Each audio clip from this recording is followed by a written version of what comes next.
2 number यहाँबाट म कारबाही नहोस्, मलाई भाट्टे कारबाही नगरियोस्। 2 नम्बर यो देशको अखण्डतामाथि झुन्डाइएको तरबार हो। यो देशको अखण्डतामाथि झुन्डाइएको तरबार हो, सधैँ झुन्डाइराखेको तरबार हो। र त्यो चाहिँ एउटा बार्गेनिङ चिप्स हो भारतको, दिल्लीको लागि बार्गेनिङ चिप्स हो 2 नम्बर भनेको हो। भारत यो चाहन्थ्यो। अब चीनलाई गिजल्ने कहाँ त भन्दाखेरि जुन सफ्ट पार्ट छ त्यसलाई गिजल्ने हो। त्यो भनेको नेपालमा मधेसी उचाल्ने हो, चीनमा चाहिँ दलाइ लामा उचाल्ने हो, सफ्ट पार्टलाई समात्ने हो। सफ्ट पार्ट भनेको तिब्बत हो।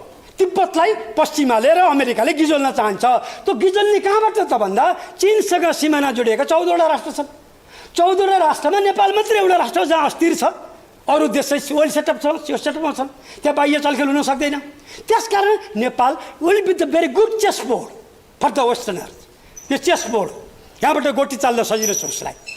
त्यसो भएको त ऊ नेपाल पस्न चाहन्छ। अहिले एमसिसीमा हामी डराउनु पर्ने कारण पनि कतै चीन केन्द्रित त होइन भनेदेखि अमेरिकाले बुट आएर बजारिने भन्ने कुरो होइन। 49 देशमा लागू गरिसक्यो, कहीँ पनि बुट बजारेको छैन।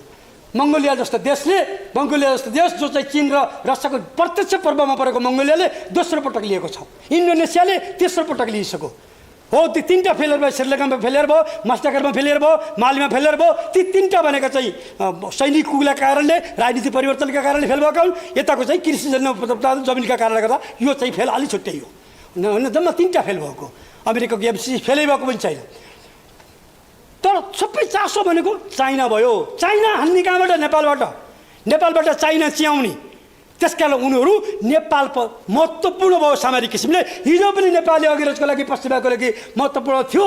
पृथ्वीनारायणका शाहका पाला पनि महत्त्वपूर्ण थियो व्यापारका लागि। पादरीहरूको यात्राको लागि, व्यापारका लागि तिब्बत महत्त्वपूर्ण थियो। नेपालको महत्त्व त्यति बेला पनि थियो। अहिले चीनमाथि कब्जा जमाउनको लागि नेपाल महत्त्वपूर्ण भएको छ। त्यसकारण अहिले हामी यो सामरिक बहुसंवेदनशील अवस्थामा छौँ। भारतले दुई चारवटा भैँसी खोजिदिनु, 2-4 जनालाई बाटोमा पकेट मारा गरिदिनु, सुस्ताका 2-4 बिघा जमिन चाहिँ खोज्नु नेपालको अस्मिताको लागि खतरा त हुन् नै। त्योभन्दा संवेदनशील खतरा भनेको तिब्बत नेपालको सिमाना पर्नु पनि खतरा हो है। तिब्बतका कारणले होइन, तिब्बती जनताका कारणले होइन, तिब्बतको पोलिसीका कारणले होइन, भू राजनीतिका कारणले गर्दा, भू सिमानाका कारणले गर्दा। किनकि जब 2030 सम्ममा चाहिँ हपकिन्स युनिभर्सिटीले प्रक्षेपण गरिसकेका छ, 2030 सम्ममा चाहिँ चाइना चाहिँ संसारको एकल ध्रुवीय देश बन्छ भनेको छ। यस जयशङ्करले बारम्बार दोहोऱ्याउँछन्। देङ साओपिङले भन्थे रे इन्डिया र चाइना मिल्यो भनेदेखि विश्वको सभ्यता एसियामा आउँछ भनेर भन्थे। बारम्बार यो अहिलेका विदेश मन्त्रीले बारम्बार उनको बोलीमा दोहोऱ्याइरहेका हुन्छन्। त्यो कुरा हुँदा पनि हो। यी 2टा देश मिल्यो भनेदेखि त्यो सभ्यता खिचिएर, त्यो विकास खिचिएर एसिया विश्वको सेन्टर बन्छ नि। त्यसका बावजुद पनि भारतको त बुद्धि पनि छैन। हेर्नुहोस्, हिजोको त्यो अवस्थामा रसियासँग रह्यो 20 वर्षसम्म। अब पतन हुँदै गएको अमेरिकातिर गएर टाँसियो फेरि रसिया छोडेर। अहिले रसियाले पाकिस्तानलाई माया गर्दैछ, त्यसको परिणाम के हुन्छ भारतलाई थाहा छैन। भारतले पनि साह्रै त्यो क्षणिक सुचाइको त्यति ठुलो कुटनीतिक चातुर्यता हो भन्ने भारतले पनि लाग्दैन। छुल्याइ गर्न बडा चण्डाल, छुल्याइ गर्नको लागि, बिगार्नको लागि एकदमै चण्डाल। तर त्यति ठुलो चाहिँ दायरा त्यसको पनि हो जस्तो मलाई लाग्दैन। पुरा वर्षहरू हामी त्यसमा गयौँ। दोस्रो वर्षबाट सरकारले काम गर्नु पर्थ्यो। दोस्रो वर्षबाट खाकाको काम गर्न थाल्यो। तेस्रो वर्षबाट पस्यो, कहाँको वायु पस्यो, उत्तरी वायु पसेको कि दक्षिणी वायु पसेको, अनि भित्रै खलबल हलचल। तपाईँहरूलाई थाहा छ 1.5 वर्ष 2 वर्ष भए यो पार्टीभित्र हलचल चलेका। 2 वर्ष त हलचलमा मात्रै गयो। अनि देश कहाँबाट बन्छ? देश बन्न दिएन। देशी विदेशी तत्त्वहरू यहाँभित्र पसे र दिएनन्। त्यति बेला हामीले कुटनीतिक सिप हामीले कतै पुर्याएनौँ कि? कति हामी त्योसँग सतर्क भएनौँ कि? कतै चलिरहेका कुटनीतिक चालप्रति हामी सजगता अपनाएनौँ कि? नअपनाएर कतै अहिले हामी यो अवस्थामा चाहिनौँ। यो पनि आत्मसमीक्षा गर्न आवश्यक छ भन्ने मलाई लाग्दछ। इन्डिया हाम्रो सिमाना हो। हामी यी 2टाको बिचमा 1 अरब 1.5 अरब जनसङ्ख्या भएको बिचमा हामी 3 करोड नेपाली जनता छौँ हामी। र ल्यान्डको एरियाले हेर्नुहुन्छ भने पनि मैले यो स्लाइडबाट दिन्छु भनेर स्लाइड बनाएको थिएँ। स्लाइड नै प्रिन्ट गरेको छु, पेपर पनि हेरेर स्लाइड नै भयो। यहाँ यो पावर पोइन्ट कहिले अप्ठ्यारो भयो, मिलेन। र इन्डिया चाहिँ नेपालभन्दा 22 गुणा ठुलो छ। 22 गुणा ठुलो छ। चाइना चाहिँ नेपालभन्दा 65 गुणा ठुलो छ। जबकि नेपाल चीनको 95,96,960 स्क्वायर मिटर अनि इन्डियाको चाहिँ 32,87,263 स्क्वायर किलोमिटर मैले फेला पारेको डेटा। त्यसकारण 22 गुणा ठुलो इन्डिया छ, 65 गुणा 65वटा नेपाल अट्ने चाइना छ। यत्र देशका बिचमा हामी छौँ। र यहाँनिर चाहिँ हामीले सोच्नै पर्ने कुरा, अलिकति गम्भीर भएर सोच्नै पर्ने कुरा के छ भनेदेखि इन्डिया हाम्रो सिमाना त पर्यो, तर इन्डियाका रोटन लेक अफ इन्डिया भनेर तपाईँहरूले यो वेबसाइटमै हेर्नु होला। रोटन लेक अफ इन्डिया भनेर दुईटालाई भन्छ, त्यो भनेको युपी र बिहारलाई। उनीहरूले भन्छन् इन्डियाका कुहिएका खुट्टा भन्छन् ती दुईटा प्रान्तलाई। दुर्भाग्य नेपालको सिमाना तिनै प्रान्तसँग पर्छ, जोडिएको सिमाना। रोटीबेटी त्यही प्रान्तमा चल्छ, लेनदेन त्यही प्रान्तमा चल्छ। दक्षिणमा होइन, चेन्नाईमा होइन, मुम्बईमा होइन, चल्छ चाहिँ हाम्रो चाहिँ चल्ने भनेको दुईटा सिमाना तिनै हुन्। त्यसले गर्दा युपीको बोर्डर नै 651 किलोमिटर युपीको बोर्डर जोडिएको छ। युपीसँग नेपालको बोर्डर जोडिएको छ 651 किलोमिटर। र युपी भनेको भारतको चौथो ठुलो स्टेट हो। स्टेटमा 4th largest state in India in area, चौथो। र त्यहाँको जनसङ्ख्या 23.5 करोड छ। एउटा प्रान्तको जनसङ्ख्या 23.5 करोड छ। हामी सिङ्गो देशको जनसङ्ख्या 3 करोड छ। अब यहाँ संवेदनशील हुनुपर्ने कुरा, रमेशजी यहीँ हुनुहुन्छ, संवेदनशील हुनुपर्ने कुरा के हो भन्दाखेरि 23.5 करोड जनसङ्ख्या भएको 651 किलोमिटर बोर्डर समुद्रभाग जोडिएको 23.5 करोड चाहिँ जनसङ्ख्या भएको हामी त्यो ठाउँसँग हामी रहेका छौँ, युपीसँग। अब यदि हामीले त्यहाँको 2% मात्रै खताखुत्रो गरेर नागरिकता बाँड्यो भने यो देश के हुन्छ? हामी के हुन्छ? हामी फिजी भन्छौँ। फिजी बनाउँदैछ भारतले, बनाउने योजना छ उसको। यो पनि कूटनीतिक ज्ञान र कूटनीतिक सेन्सिटिभिटीको कुरा हो, यो ख्याल गर्नुपर्ने कुरा हो। 23.5 करोड जनसङ्ख्या छ एउटा स्टेटमा। हाम्रो देशमा 7वटा टुक्रा पारेका छौँ। संघीयताबाट धेरै फल खाने भनेरै होला, संघीयताको फल पनि हामीले खाइरहेका छौँ। लुम्बिनीतिर खायौँ, कर्णालीतिर खायौँ, 1 नम्बरतिर खाँदैछौँ। तर अब खाँदै जाने हो संघीयताको फलहरू।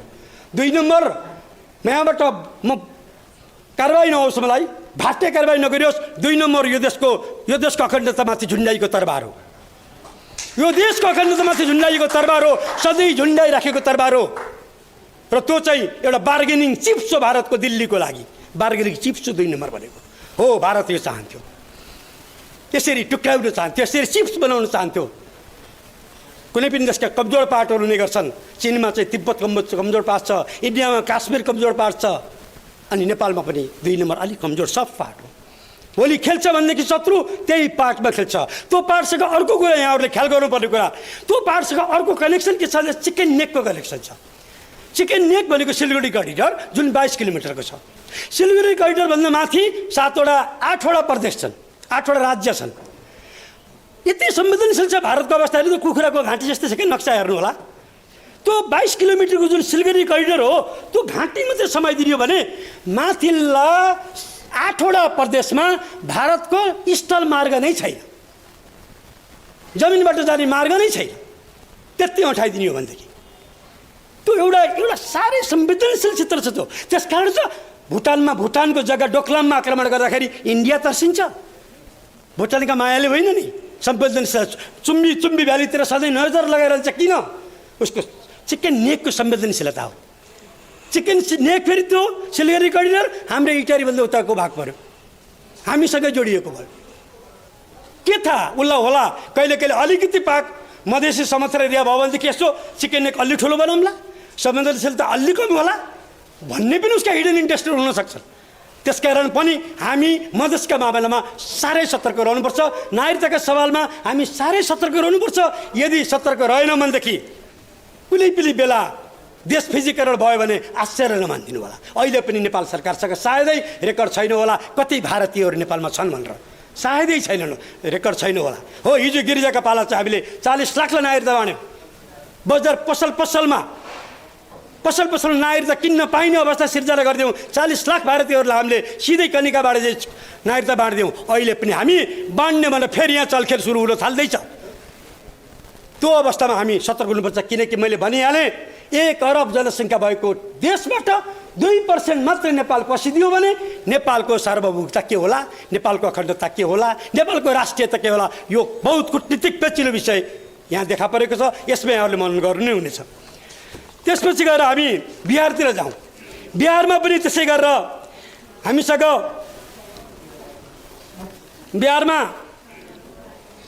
12 करोड 12.85 करोड 2021 को अनुसार यो जनसङ्ख्या छ भारत बिहारमा पनि 651 युपीसँग समयमा जोडिएको छ भने 601 किलोमिटर फेरि बिहारसँग जोडिएको छ। बिहार र युपी भनेका रोटन लेग अफ इन्डियाका कुहेका खुट्टा हुन्। त्यही कुहेका खुट्टा हाम्रा सिमाना भए, त्यही कुहेका खुट्टासँग हाम्रो त लेनदेन रोटी बेटी सबै त्यहाँ चल्यो।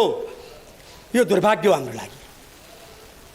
अब त्यहाँबाट पनि करिब 12.5 करोड 13 करोड करिब 13 करोड जनसङ्ख्या भएको बिहारबाट 13 र 23 गरेर 33-35 करोड जनसङ्ख्या भएको दुईटा प्रान्त छन्। त्यहाँबाट 2% जनसङ्ख्या नेपाल पसिदियो भने हालत के हुन्छ?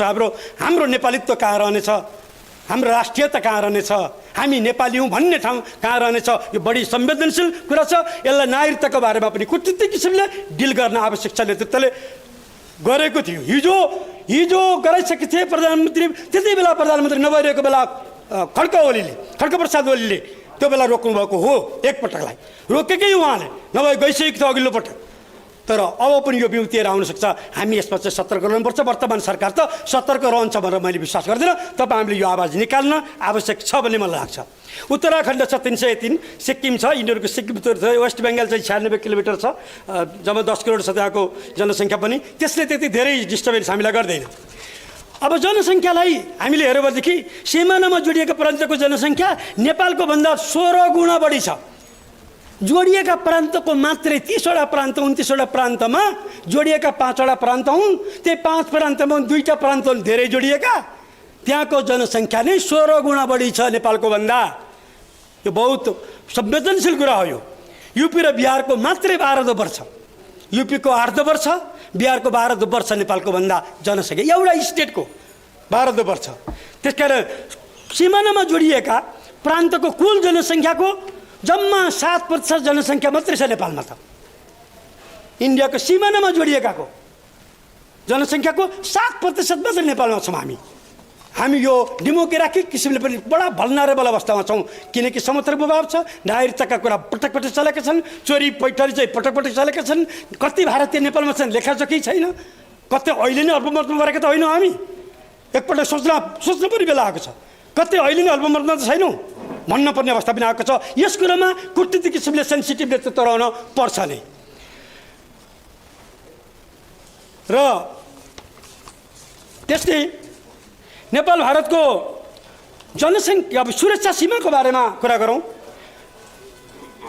नेपाल भारतको सीमा सुरक्षा नेपालको 3 दिशामा भारत छ। 3 दिशासँग नेपाल जोडिएको छ। 1751 किलोमिटर खुला सीमा छ हाम्रो। त्यो पनि कुनै भिजा नचाहिने सीमा छ। उत्तरमा चीनसँग 1414 छ, तर त्यो पनि पहाडी इलाका छ। हिमाल छ, पहाड छ, त्यसले अलिकति असहज छ। दुवै देशका लागि एउटा गजबको कुरा के छ भन्दाखेरि हामी नेपाल त भौगोलिक किसिमले हामी यस्तो लाम्चो छौँ। गोलो पनि छैनौँ, लाम्चो छौँ। लाम्चो हुनाले हामीले के गरिदिउँ त भन्दा भारत र चीनको बिचमा हामी सुरक्षा कवच भएर बसिदिएका छौँ। किनभने भारतले प्रत्येक 5 किलोमिटरमा चेकपोस्ट राखेको छ। प्रत्येक 5 किलोमिटरमा चेकपोस्ट राख्नेमा त हाम्रो 1751 किलोमिटरमा त चेकपोस्ट राख्नु परेन नि। उसको त सुरक्षा खर्च नेपालले जोगाइदिएको छ। भारतको सुरक्षा खर्च अनि नेपालभित्र चाहिँ सैनिक नै पठाएर खेल्न थाल्यो। 36 सालमा चाहिँ राजालाई साथ दियो, सूर्यबहादुर थापा अत्यन्त प्रिय मान्छे प्रधानमन्त्री बनाए। 45 सालमा हामीले निमन्त्रणै गऱ्यौँ। चन्द्रशेखरकी आएर यहाँ चाक्सीबारीमा चाहिँ भाषण गरेको मैले पनि देखेको। चन्द्रशेखरलाई बोलायौँ हामीले यहाँ। अनि त्यसपछि के भयो? माओवादी उठे। माओवादीलाई 8 वर्षसम्म शरण दियो। भारतले चाहेको भएदेखि माओवादीलाई खुट्टो टेक्न नदिन सक्थ्यो, पक्रेर बुझाउन सक्थ्यो। त्यो बेला भारतले चाहिँ माओवादीलाई हतियार दिने, उक्साउने, लडाउने सम्पूर्ण गरेको माओवादीलाई गरेको भारतले हो। हाम्रो मित्र राष्ट्र, हाम्रो छिमेकी राष्ट्र, बडे भाइ हो कि छोटे भाइ हो? अस्ति त हाम्रो पूर्व प्रधानमन्त्रीले भनिदिनु बढेर छोटे हुँदैन, भाइ या भाइ, भाइ भाइ बढेर छोटे हुँदैन। त्यो भन्ने हिम्मत भएको प्रधानमन्त्री त साँच्चै भन्ने इतिहासमै पहिलो होला भन्छु मैले। त्यो हिम्मत भएको, तर ऊ छोटे भाइ जेलिसुकै बेला छोटे भाइ भन्ने चाहिँ आएर चाहिँ चन्द्रशेखरले आएर चाहिँ बौद्ध ल्याइदिए, माओवादीलाई पाले, हतियार दिए, देशमा हत्या वितण्डा मच्चाए। अनि त्यसपछि 62-63 आयो। 62-63मा चाहिँ आन्दोलन भयो। आन्दोलन पनि हामीले फेरि भारतलाई निम्ता गऱ्यौँ, दिल्लीमा सम्झौता गऱ्यौँ, 12 बुँदे सम्झौता। त्यसको स्वामित्व प्रबण मुखर्जीले अल जजिरा टेलिभिजनबाट औपचारिक किसिमले लिनुभएको छ। स्वामित्व हाम्रो भएको सम्झौताको स्वामित्व अल जजिरा टेलिभिजनबाट इन्टरभ्यू दिएर प्रणब मुखर्जीले चाहिँ भारतले स्वामित्व लिएको छ। अनि भारत खेल्दैन। भारतलाई कसले बोलायो? हामीले बोलायो, बोलाउन बाध्य बोलायो। भारतले गिजोलो नेपाललाई धेरै। त्यसकारण भारतसँग हामी all the time we have to be very much careful, कसस। तर यहाँ समस्या के छ भन्दा भारतसँग भूधरातलका कारणले गर्दाखेरि हाम्रा धार्मिक, सांस्कृतिक, भाषिक, रहनसहनका सामिप्यताले गर्दाखेरि, जुन सामिप्यता हामी चिनसँग पाउँदैनौँ। यस्तै अवस्था छ अरुणाञ्चलमा। अरुणाञ्चलमा उनीहरू चाहिँ सबै चिनसँग मिल्छ, तिब्बतसँग मिल्छ। उनीहरू वहाँ चाहिँ उनीहरूलाई छुट्टै स्ट्यापल भन्ने छुट्टै भिसा दिन्छ चिनले। अरुणाञ्चल प्रदेशका मान्छेहरूलाई छुट्टै भिसा दिन्छ चिन जानको लागि। त्यसकारण यो अवस्थामा हामी साह्रै सतर्क रहनुपर्छ। भारतसँग कूटनीतिक किसिमले सतर्क रहनुपर्छ। अब आएँ म वर्तमान कूटनीतिक अवस्थाको बारेमा। चिनको बारेमा थियो एउटा थियो, यो चाहिँ अब समय पुगेन। म कुनै कार्यक्रम चिन र नेपाल सम्बन्धको बारेमा अहिले धेरै नबोलिहालौँ। र यी कुराले गर्दा हामी भूराजनीतिक महत्त्वको ठाउँमा छौँ। यस अर्थमा छौँ कि मैले यसो भन्दा मलाई करेक्सन गरिदिनु होला। यहाँहरूले सोच्यो भन्दा अलिक फरक बोल्छु कि बोलेँ कि जस्तो लाग्छ मलाई। म 1-2 ठाउँमा बोलेँ पनि। भारतले 2-4वटा भैँसी खोज्दिनु, 2-4जनालाई बाटोमा पकेट मारा गरिदिनु, सुस्ताका 2-4 बिघा जमिन चाहिँ खोज्नु, नेपालको अस्मिताको लागि खतरा त हुन् नै। त्योभन्दा संवेदनशील खतरा भनेको तिब्बत नेपालको सिमाना पर्नु पनि खतरा हो है। तिब्बतका कारणले होइन, तिब्बती जनताका कारणले होइन, तिब्बतको पोलिसीका कारणले होइन, भू राजनीतिका कारणले गर्दा, भू सिमानाका कारणले गर्दा। किनकि जब 2030सम्ममा चाहिँ हपकिन्स युनिभर्सिटीले प्रक्षेपण गरिसकेका छ, 2030सम्ममा चाहिँ चाइना चाहिँ संसारको एकल ध्रुवीय देश बन्छ भनेको छ। यस जयशङ्करले बारम्बार दोहोऱ्याउँछन्। देङ साओपिङले भन्थे रे इन्डिया र चाइना मिल्यो भनेदेखि विश्वको सभ्यता एसियामा आउँछ भनेर भन्थे। बारम्बार यो अहिलेका विदेश मन्त्रीले बारम्बार उनको बोलीमा दोहोऱ्याइरहेका हुन्छन्। त्यो कुरा हुँदा पनि हो। यी 2टा देश मिल्यो भनेदेखि त्यो सभ्यता खिचिएर, त्यो विकास खिचिएर एसिया विश्वको सेन्टर बन्छ नै। त्यसका बावजुद पनि भारतको त बुद्धि पनि छैन। हेर्नुहोस्, हिजोको त्यो अवस्थामा रसियासँग रह्यो 20 वर्षसम्म। अब पतन हुँदै गएको अमेरिकातिर गएर टाँसियो फेरि रसिया छोडेर। अहिले रसियाले पाकिस्तानलाई माया गर्दैछ, त्यसको परिणाम के हुन्छ भारतलाई थाहा छैन।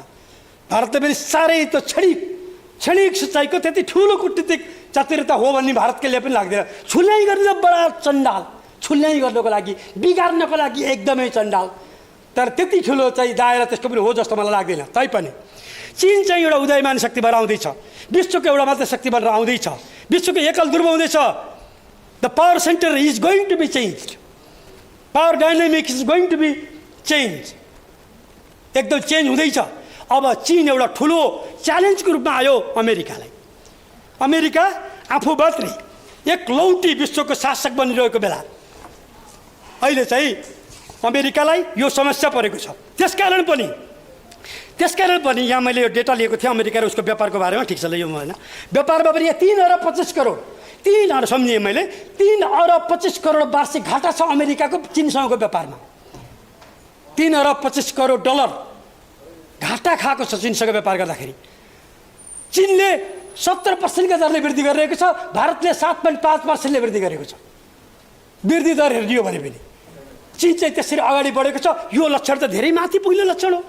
त्यसकारण चीनसँग अमेरिका डराएको छ। अमेरिका डराउनु, पश्चिमाहरू डराइरहेका छन्। पश्चिमाहरू डराएपछि उनको टार्गेट बनेको चीन बनेको छ। चीन टार्गेट बनेको हुँदा अब चीनलाई गिजल्ने कहाँ छ भन्दाखेरि जुन सफ्ट पार्ट छ त्यसलाई गिजल्ने हो। त्यो भनेको नेपालमा मधेसी उचाल्ने हो, चीनमा चाहिँ दलाइ लामा उचाल्ने हो, सफ्ट पार्टलाई समात्ने हो। सफ्ट पार्ट भनेको तिब्बतलाई पश्चिमाले र अमेरिकाले गिजल्न चाहन्छ। त्यो गिजल्ने कहाँबाट त भन्दा चीनसँग सिमाना जोडिएका 14वटा राष्ट्र छन्। 14 राष्ट्रमा नेपाल मात्रै एउटा राष्ट्र जहाँ अस्थिर छ, अरू देश चाहिँ वेल सेटअप छ, त्यो सेटअपमा छन्, त्यहाँ बाह्य चलखेल हुन सक्दैन।